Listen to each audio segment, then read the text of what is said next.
Hello 10th class, this is your history chapter number 3 and today in this particular video we shall be discussing about some more movements which were launched by Gandhi ji. Now in the previous video as I told you that new changes were there in the Indian politics. The reasons I told you, one was the economic depression, जो पूरी economy international level पे depression की मार को झेल रही थी, and the second was Simon commission जो 1927 में सेटअप हो गया था under the leadership of sir John Simon, और उसमें 1930 में 28 में जब वो इंडिया में साइमन कमीशन आता है तो इंडियंस ने उसको अपोज किया. ओके और उसको उसमें टीम में ना 7 मेंबर्स थे. सर जॉन साइमन के साथ there were 7 members and the Indians they oppose that.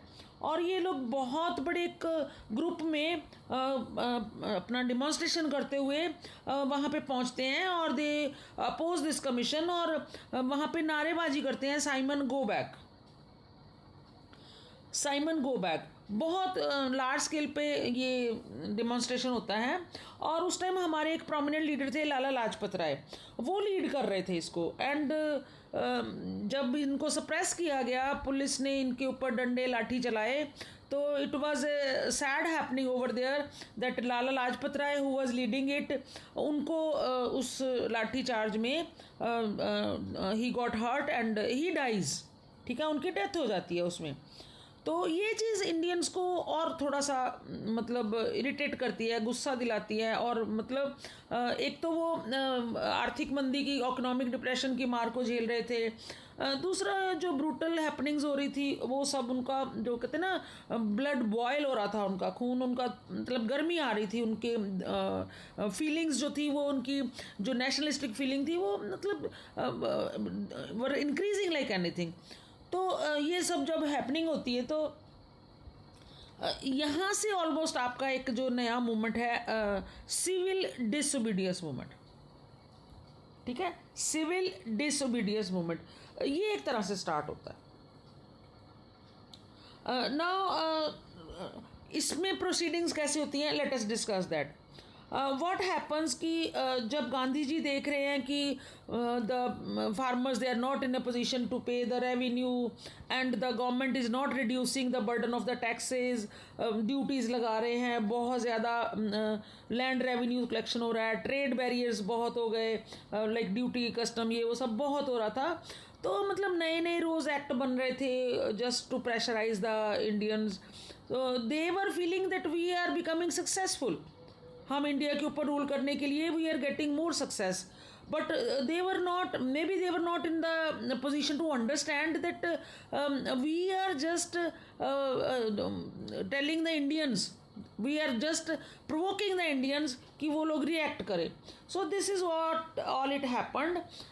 Gandhi ji ने क्या किया, उस टाइम लॉर्ड इरविन जिनके पास इंडिया का एडमिनिस्ट्रेशन संभालने की पूरी जिम्मेदारी थी, he wrote a letter to Lord Irwin and he wrote certain demands, कुछ जनरल और कुछ स्पेसिफिक डिमांड्स उसमें गांधी जी ने लेटर में लिखा.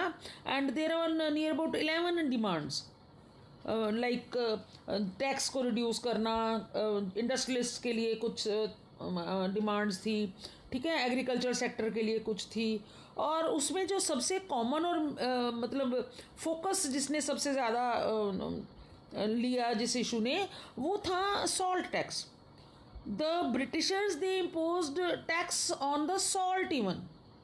तो Gandhi ji was with the view कि सच एन ऑर्डनरी आइटम और इतनी कॉमनली यूज़ होती है, all the specially the poor people, पूरा मतलब एक कॉमन चीज़ है इंडियन डिश की विदाउट सॉल्ट, तो you can not imagine even, है ना. सो इतनी कॉमन और प्रॉपरली और नॉर्मली यूज़ होने वाली चीज़ है, उसके ऊपर tax.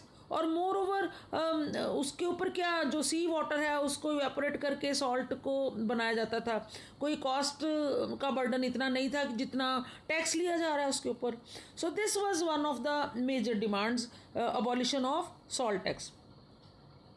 But as usual, as it was expected, he wrote a letter with the thought कि the answer will be there, कुछ reductions होंगी, जबकि अंदर से पता था सबको, सब इंडियंस को कि they will not be affected by this letter and these demands and all that. So same thing happened. There was no response from that side. Lord Irwin ने कोई response नहीं दिया. Now was the time when Gandhi ji जो थे उन्होंने एक movement जो था उसकी डिक्लेरेशन करी. व्हाट हैपन्स, गांधी जी उनके 78 ट्रस्टेड वॉलंटियर्स थे on 31 January 1930 when he saw कि डिमांड्स पूरी तो क्या करनी, there is a no response even from that side. तो ही स्टार्टेड जो एक वॉलंटरीज जो थे, वॉलंटियर्स जो थे 78, उनको साथ लेके from Sabarmati to Dandi, a distance of near about you can say 240 miles. ठीक है, which they covered in 24 days. So from Sabarmati to Dandi वो लोग पैदल मार्च करते हैं. और क्यों जाते हैं वहाँ पे? डांडी कोस्टल गुजरात की साइड में एक प्लेस है, वहाँ पे मैन्युफैक्चरिंग ऑफ सॉल्ट करने के लिए उन वॉलंटियर्स को साथ लेके. और लीगली अलाउड नहीं था, नो ब्रिटिशर्स की तरफ से इट वाज नॉट अलाउड कि anybody can go for the production of the salt. But Gandhi ji with along with the 78 volunteers वहाँ डांडी पहुँचते हैं and manufacturing of the salt करते हैं. ठीक है, मतलब इलीगली, मतलब लॉ ब्रेकिंग जो एक्टिविटी थी ये थी उस टाइम गांधी जी की. और गवर्नमेंट ने नेचुरली, लॉ नहीं था, ऑर्डर नहीं थे, नोबडी वाज अलाउड. और जब गांधी जी ने ये सब किया तो गांधी जी की इंटेंशंस क्या थी कि हम नॉन कोऑपरेशन तो मूवमेंट थी उनकी कि we will not cooperate them, now we will not obey them, now we will not obey their orders. So the name of this movement was disobedience, that we will not obey your law, we will break the law, we will not obey your law. So this was the beginning of the civil disobedience movement. Why it was different from the movement of non cooperation?